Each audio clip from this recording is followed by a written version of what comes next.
Vannupatha Jataka.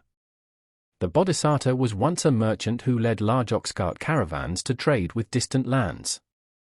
On one trip, he had to pass through a desert so extreme that travel was only possible in the cool of the night and all necessities needed to be brought along from home.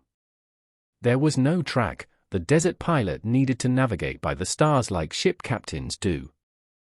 On the final night of the journey, with the end of the desert up ahead, the Bodhisattva ordered the water and firewood discarded to lighten the load and speed their travel. But during the night, the pilot fell deep asleep and the oxen went off course. When morning arrived, the caravan was back where it had been the day before. The men set up camp in despair due to the lack of water. The Bodhisattva, fearing they would all perish, walked around looking for water and found a clump of kusha grass. Assuming it could only grow if there was water underneath, he directed his men to dig a hole. After 30 meters they struck rock, and the men lost hope.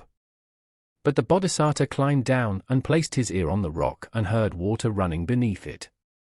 A young serving boy was the only one who had not given up. The Bodhisattva ordered him to go down and break the rock with a sledgehammer, telling him that if he lacked courage and refused, they would all die.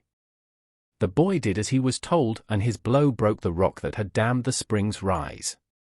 Water shot up out of the hole as high as a palm tree. Everybody drank and bathed, then, using spare axles and other gear, they cooked rice. That night they completed their journey, and after making a great profit, they returned home safely. In the lifetime of the Buddha, the boy who broke the rock was an earlier birth of a disciple of the Buddha who was unable to attain insight after intense meditation in the wilderness. When he decided to give up, the Buddha told him this story of his past life to motivate him to continue trying. The other men in the caravan were earlier births of the Buddha's present followers.